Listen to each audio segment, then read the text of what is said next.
Nah, jadi isu yang kita lihat di sini ya, itu sejak tahun 2005 ya, di mana sejak tahun 2005 standar akuntansi itu adalah yang mengacu pada yang ditelurkan dari IASB gitu ya. Dan IASB di sini gitu ya, uh, diterapkan gitu ya banyak berbagai negara ya. Jadi mulai dari Australia, Kanada, Chili, India, Israel, Korea, Meksiko, New Zealand ya, South Afrika gitu ya, atau juga beberapa berbagai di belahan negara yang ada di Eropa gitu ya. Dan menunjukkan di sini terjadinya perbedaan ya, antara negara dalam hal adopsi standar akuntansi di sini gitu ya. Dan dan hal itu menyebabkan adanya keinginan ya, keinginan untuk mengerucutkan ya satu standar gitu ya, dan juga menerapkannya secara legal dalam suatu sistem keuangan gitu ya. Nah, sehingga hal ini memunculkan kalau mau menerapkan hal itu tentu saja ada kelebihan dan juga ada uh, kekurangannya ya di dalam adaptasinya di berbagai belahan negara ya di bawah di ASB gitu ya. Nah, itu isu pembukanya gitu ya. Nah, sehingga kalau kita hubungkan ya dengan chapter-chapter sebelumnya ya terkait dengan masalah regulasi pelaporan di sini. Nah, di sini ada berbagai banyak faktor gitu ya, atau juga berbanyak regulasi ya sebagai dalam hal ini yang merupakan sebagai suatu hal yang diinginkan oleh publik ya atau juga public interest dan berimplikasi terhadap ekonomi dan juga berkaitan dengan penerapan dari suatu standar tersebut ya.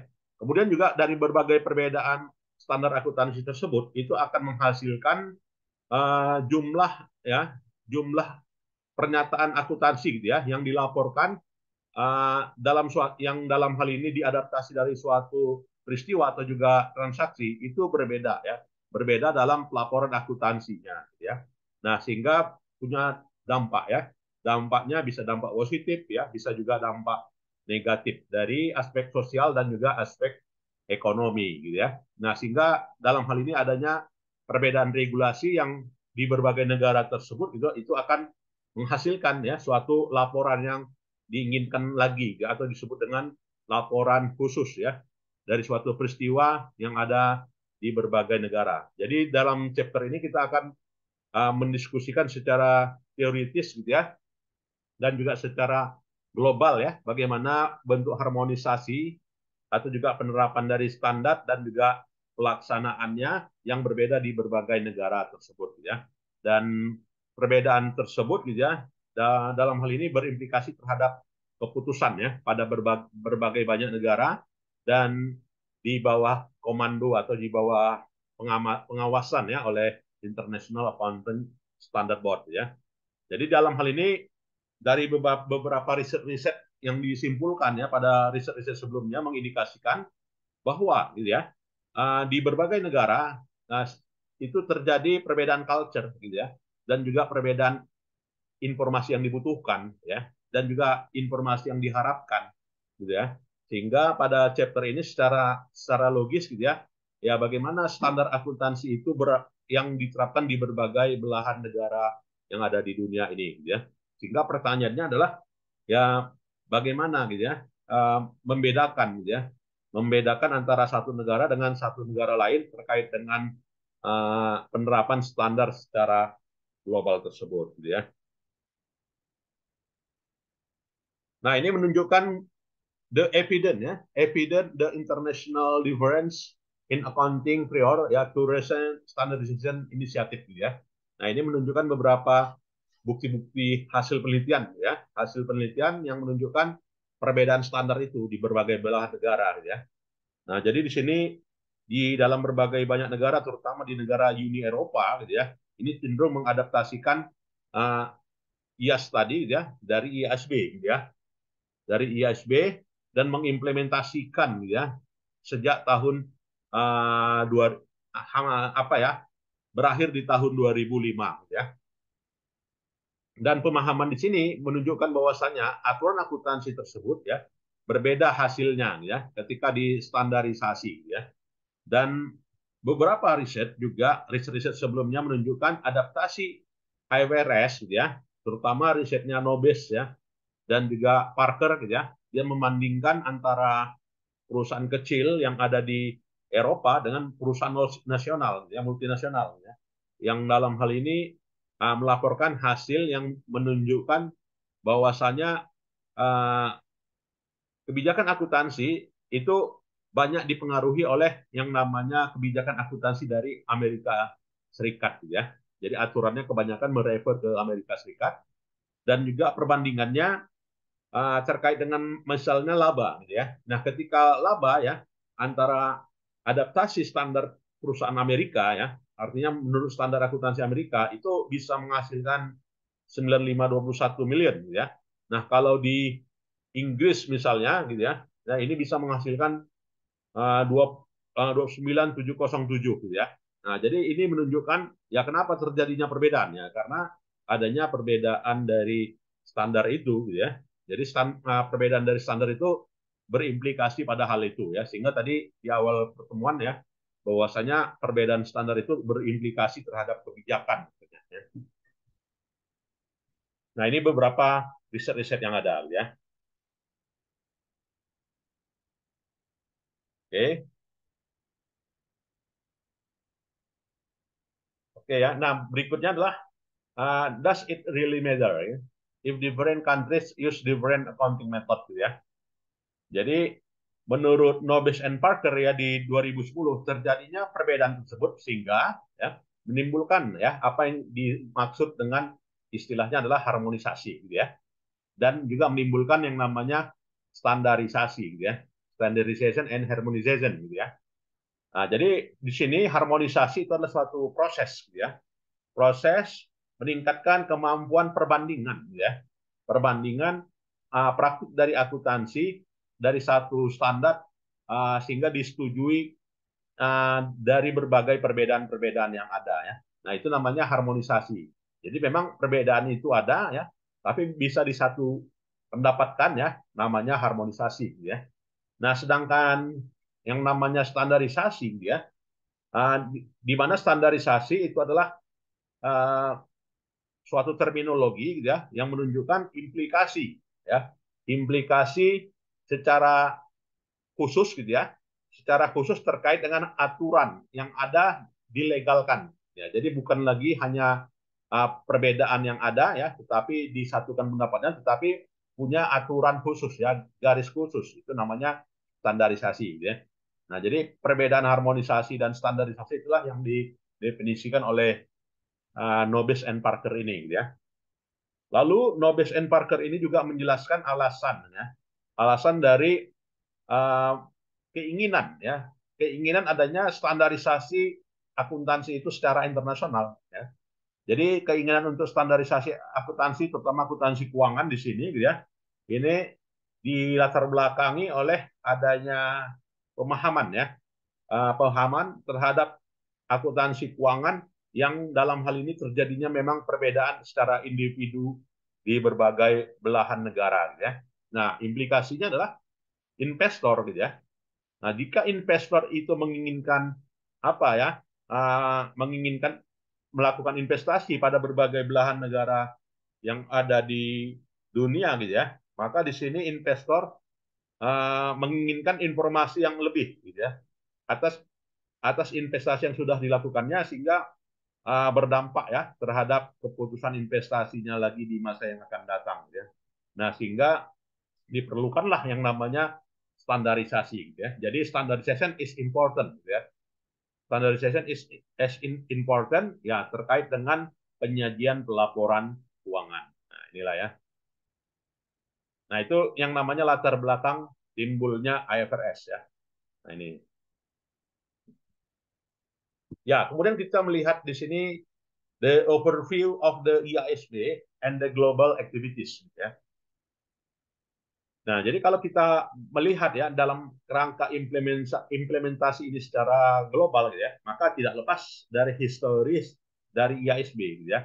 Di mana organisasi inilah atau badan inilah yang merupakan pusat ya, pusat dari standarisasi global akuntansi gitu ya, yang menggambarkan dan juga menstandarisasi dari kebutuhan standar akuntansi di negara Uni Eropa dan juga di Australia ya. Jadi secara khusus sejarahnya IASB ini apa ya sebagai referen ya, atau juga secara uh, kelembagaan yang memformalkan standar akuntansi tersebut gitu ya. Dan Harry Benson ya, Benson juga dalam hal ini terkait dengan kepemilihan apa ya Accountant England and Wales gitu ya. Nah kita ketahui bahwasanya Inggris itu sendiri gitu ya, itu dia memang apa gitu ya, memang lama ya bergabung di Uni Eropa ya. Kenapa demikian gitu ya? Ya karena implementasi dari kebijakan hukumnya ya.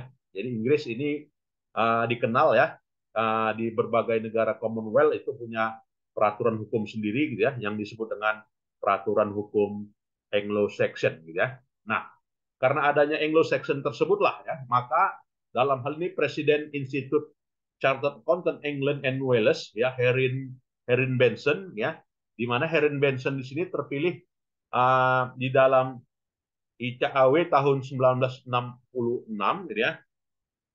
Dan juga ya, dari lembaga ini yang didirikan tahun 1854 ya oleh perusahaan akuntan yang namanya Coopers gitu ya. Sebelum bergabung dengan Pricewaterhouse gitu ya. Nah, jadi dengan keterpilihan tahun ketika pemilihan tahun 66 gitu ya. Ini sudah Benson memberikan apa gitu ya?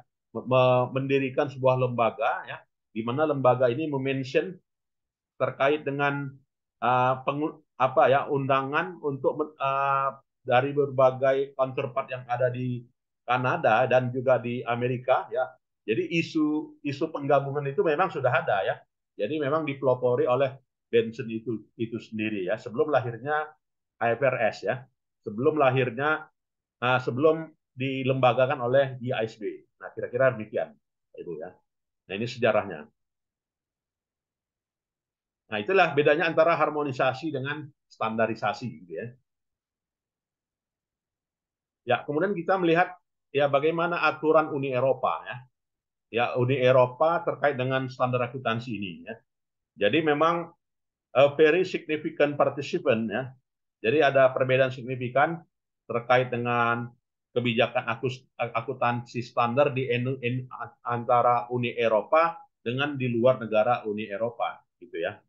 Di mana pada negara Uni Eropa ini apa ya membuat aturan ya di mana terkait dengan kebutuhan apa ya masyarakatnya sendiri dan juga kebutuhan atas uh, transaksi perdagangan atau juga transaksi barang atau juga terjadinya perputaran modal gitu ya. Nah, di sini agreement International Accounting Standard ya will have investor ya and both business in Uni Eropa ya. Jadi memang uh, apa ya keinginan penyatuan standar itu ya memang merupakan angin segar lah ya dianggap kepada dunia bisnis dan juga uh, para investor yang ada di Eropa ya. Nah ini dibuktikan Komisi Uni Eropa mengeluarkan apa ya deklarasi ya IP 02827 tahun 2022 ya 2002 ya. Nah di mana isu dari di sini terkait dengan adaptasi dari IFRS itu sendiri ya, di mana dipercayai bahwasanya informasi yang dibuat ya dalam berbagai keputusan yang berbeda secara teoritis itu akan punya manfaat gitu ya. Dan Komisi Uni Eropa tersebut ya pada 2002 tersebut gitu ya, ini secara antusias ya mengadaptasi dari IFRS ya. Jadi memang itu tadi ya Uni Eropa setuju ya dengan kata lain penerapan dari IFRS tersebut di mana kebutuhan itu ya untuk mendukung alasan legal ya dan juga alasan politik ya di mana Uni Eropa tidak hanya bisa dapat meningkatkan aspek keterkaitan dengan regulasinya yang mencakup pengembangan dari berbagai kelembagaan secara internasional ya di bawah Uni Eropa ya menurut Nobes and Parker gitu ya. Nah, bagaimana halnya dengan Australia? Nah, adaptasi Australia terhadap IFRS ya, ini dimulai sejarahnya ya. Kalau bicara bicara sejarahnya, adaptasi ini ya memang hampir sama dengan Uni Eropa ya, ditandai dari adanya harmonisasi ya, harmonisasi standar akuntansi yang ada di Australia tersebut yang mengindikasikan di tahun 90-an Australia sudah melakukan kebijakan harmonisasi ya. Jadi mungkin bisa dibaca ya pada e-booknya Ahmad Riyahi Belkowi ya Bapak Ibu ya. Nah, di situ udah jelas ya di mana Ahmad Riyahi Belkowi dalam buku Accounting Theory itu memang ini ya salah satu yang banyak membahas adaptasi negara Australia itu sendiri dalam standar akuntansi IFRS ya. Jadi prosesnya itu ditandai dari revisi ya standar akuntansi Australia di mana apa ya melakukan perbandingan ya dengan IASC dan di sini hampir melengkapi atau juga merevisi ya terkait dengan keputusan itu di tahun 2022 ya. Jadi secara lembaga Financial Reporting Standard Australia, nah ini mengadaptasi standar IASB tersebut ya dalam dalam berbagai skala ya dan menerima yang namanya harmonisasi dan juga menerima yang namanya standarisasi ya. Nah, jadi kita buat catatan 2002 ya Australia mengadaptasikan ya dari IFRS itu sendiri ya, Pak Ibu. Nah, bagaimana kalau di Indonesia ya? IFRS itu kapan ya? Ya, udah jelas ya, banyak literatur, banyak presentasi menunjukkan Indonesia itu sendiri menerapkan IFRS di 2010 ya. Nah, 2010 itu. Australia tadi 2002 ya. Nah, jadi di sini peranan Amerika lah ya, United States. Nah, ini sebagai apa ya? Berperan dominan ya, berperan dominan dalam international standardization ya of financial accounting tersebut ya. Jadi memang peranan Amerika ya dalam menerbitkan IFRS begitu besar ya sehingga IFRS ini sudah diadaptasi pada 100 negara ya. Ini e-book tahun 2014 gitu ya. Mungkin sekarang ada sekitar 230 negara ya yang sudah mengadaptasikan IFRS. Ada pengecualian ya seperti negara Korea Utara ya yang mungkin yang belum menerapkan IFRS ini ya pada perusahaannya. Nah, jadi dengan kata lain IFRS itu sendiri ya itu merupakan apa ya yang sudah diterapkan dari berbagai banyak belahan negara yang ada di dunia ya dan adaptasi IFRS tersebut ya ini merupakan standar akuntansi ya standar akuntansi yang dikembangkan secara domestic basis ya artinya di berbagai negara acuan utamanya adalah IFRS. Nah, bagaimana IFRS itu diterjemahkan ya dari berbagai negara? Nah, asiknya tetap IFRS. Nah, kira-kira demikian, Pak Ibu.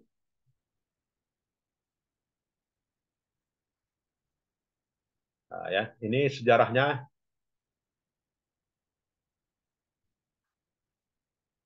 Ya, mungkin ada yang kita diskusikan, silakan.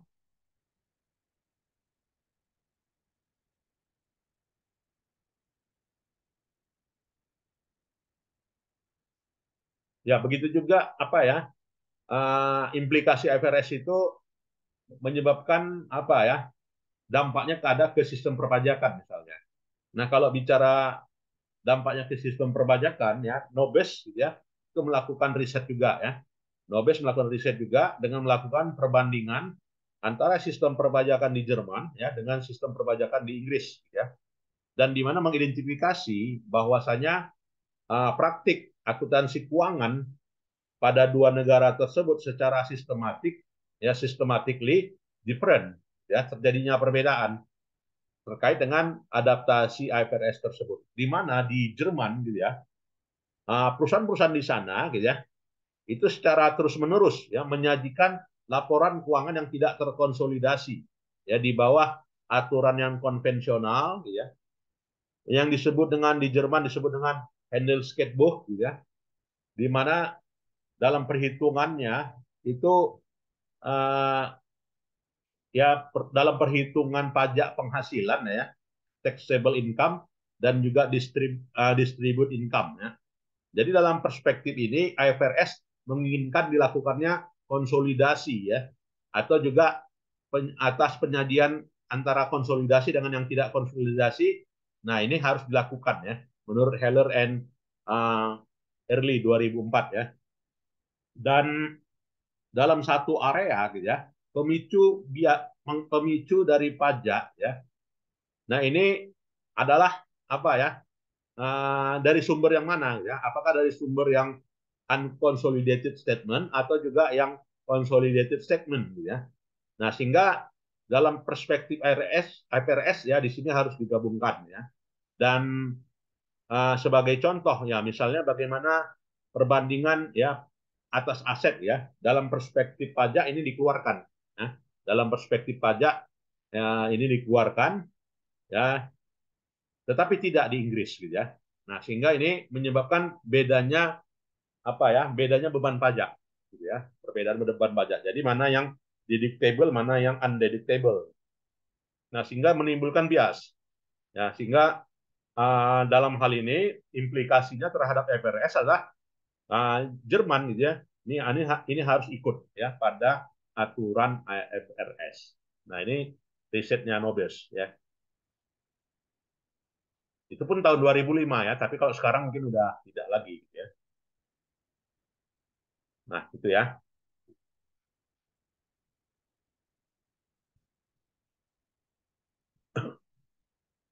Oke, nah sekarang kita melihat Nobel juga tahun 1998 secara literatur mengkonfirmasi ada berbagai alasan ya. Ada berbagai alasan uh, dilakukannya apa di sini ya. Uh,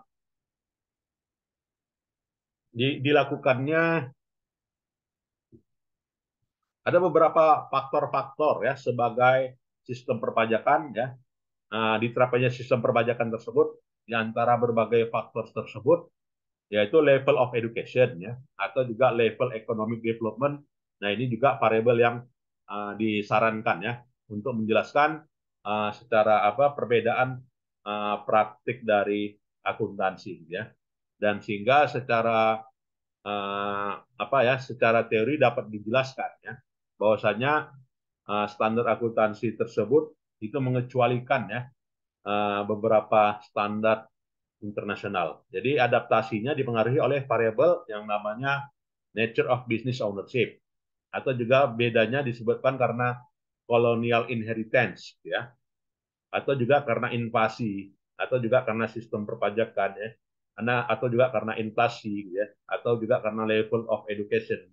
Nah, ini mungkin semuanya bisa Bapak Ibu adaptasi gitu ya untuk disertasinya gitu ya. Nah, jadi 16 variabel ini bisa diteliti lah ya menurut saya gitu ya terkait dengan beberapa faktor-faktor implementasi sistem perpajakan. Jadi variabelnya sangat ditentukan oleh 16 variabel ini. Menurut uh, ini ya, menurut Dolphin and Shelter ya tahun 1995. Nah, jadi apa alasannya dari sudut pandang culture?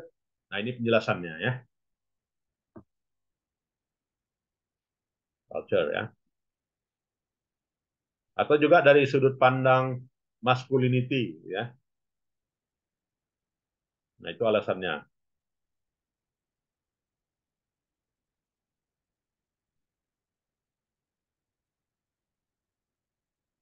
Oke, kira-kira nah ini juga menurut apa ya, religion ya, juga berpengaruh ya. Jadi religion juga ada apa ya, uh, peranannya bisa dibaca atau juga sistem legalnya, sistem hukumnya ya atau juga struktur kepemilikannya ya. Jadi ada 16 apa tadi 16 variabel tadi berpengaruh ya terhadap uh, implementasi sistem perpajakan yang ada ya. Oke. Nah, jadi dengan demikian bisa disimpulkan ya.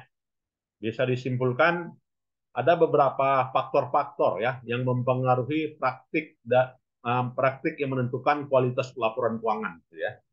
Jadi ini hasil apa ya? Hasil e-book ini yang menyatakan bahwasanya uh, beberapa faktor-faktor yang mendukung ya dari apa ya, uh, yang mendukung dari tata kelola laporan keuangan yaitu aspek regulasi akuntansi satu, gitu ya. Yang kedua adalah aspek profesi, ya kan. Kemudian yang ketiga adalah aspek kepemilikan, ya, dan sistem keuangan. Yang keempat adalah aspek histori, ya. Kemudian yang kelima adalah aspek pengaruh ekonomi, ya. Kemudian aspek religion, ya, faktor agama. Kemudian faktor politik, ya. Kemudian faktor level pengawasan, gitu ya. Kemudian level hukum dan juga level budaya, ya. Jadi ada beberapa variabel ini, ya. Jadi ini banyak diadaptasi ya oleh beberapa disertasi mahasiswa S3, gitu ya. Faktor-faktor yang menentukan kualitas laporan keuangan, gitu ya, atau faktor-faktor yang mempengaruhi kualitas audit. Nah, variabel-variabelnya apa saja? Nah, ini bisa diadaptasi, gitu ya.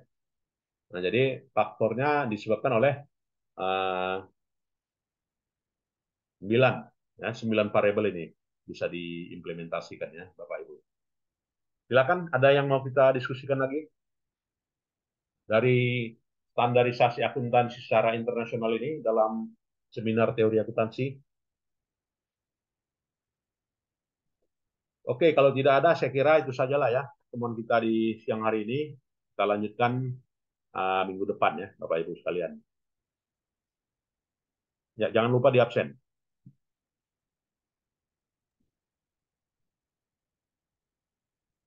Oke, kalau sudah, saya kira itu saja pertemuannya. Selamat siang. Assalamualaikum warahmatullahi wabarakatuh. Waalaikumsalam.